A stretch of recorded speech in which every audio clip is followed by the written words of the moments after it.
আসসালামু আলাইকুম। আমি ইঞ্জিনিয়ার রবিউল আওয়াল আর এই ক্রিয়েটিভ আর্কিটেক্ট ইঞ্জিনিয়ারের পক্ষ থেকে আপনাদেরকে স্বাগতম। আমি বরাবর মতো আজকে আরো একটা ভিডিও নিয়ে আপনাদের সামনে উপস্থাপন করতেছি। ভিডিওটা হচ্ছে আমি আজকে একটা প্রজেক্ট ভিজিটে আসছি। এখানে ঠিকাদার শর্ট কলাম করার জন্য শাটারিং করছে।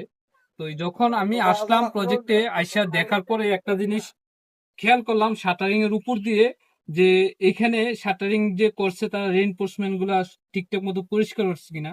কিন্তু দেখেন আদৌ আমি আপনাদেরকে একটা কলম দেখাই দিছি, দেখেন তারা কিন্তু অলরেডি শাটার মাটার করে সব রেডি করে ফেলছে, আগামীকালকে ঢালাই দিবে।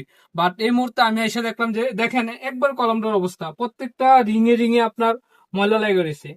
তো এগুলো যদি আসলে কোনো ইঞ্জিনিয়ার যদি প্রজেক্টে না আসে, ভিজিটে না আসে, তাহলে এগুলো কিন্তু আসলে এভাবে দিয়ে দিত। তো আমরা অনেকে মনে করি যে মালিক পক্ষ যে কলাম শাটারিং করার পরে বা কলাম কাস্টিং করার আগে ইঞ্জিনিয়ার দিয়ে চেক করার প্রয়োজন নাই। আসলে এই জিনিসটা আসলে আপনাদেরই, যারা মালিক পক্ষ আছে তাদেরই ব্যক্তিগতভাবে লস হয়। কারণ এই যে এই মশলা সহ যদি এই জিনিসটা শাটারিং করার পরে যদি কাস্টিং করে, তাহলে ওই জিনিসটা কিন্তু আপনার একুরেট হচ্ছে না। কারণ এখানে প্রত্যেকটা জায়গায় জায়গায় মশলা লাগে একবারে শুকনো হয়ে গেছে।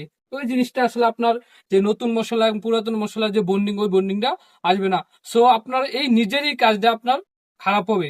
এইটার জন্য কিন্তু ইঞ্জিনিয়ার নিজে কেউ যাবে না। মানে আপনার ইঞ্জিনিয়ারও কোনো সমস্যা হবে না, মিস্ত্রিরও কোনো সমস্যা নেই, কিন্তু সমস্যা হবে আপনার নিজের। সো আপনারা যারাই কাজ করেন এই জিনিসগুলো অবশ্যই খেয়াল রাখবেন এবং প্রত্যেকটা কাজই সাইটে এনে ইঞ্জিনিয়ারকে দেখিয়ে কাজ করার চেষ্টা করবেন।